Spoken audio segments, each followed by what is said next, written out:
ஆகையால் தேவனுடைய சித்தத்தின்படி பாடு அனுபவிக்கிறவர்கள் நன்மை செய்கிறவர்களாய் தங்கள் ஆத்துமாக்களை உண்மையுள்ள சிருஷ்டிகர்த்தாவாகிய அவருக்கு ஒப்பு கொடுக்க கடவர்கள்.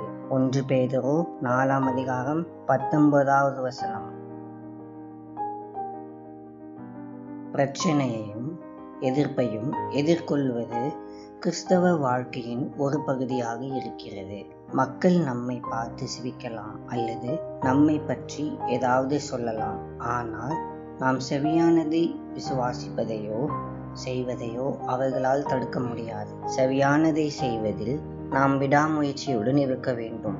தேவன் நம்மை பார்க்கின்றார். அவர் நம்மை கவனித்துக் கொள்வார். அவர் என்றென்றும் நம்முடன் இருப்பார் என்கின்ற வாக்குத்தத்தத்தை நிறைவேற்ற வல்லவராக இருக்கின்றார்.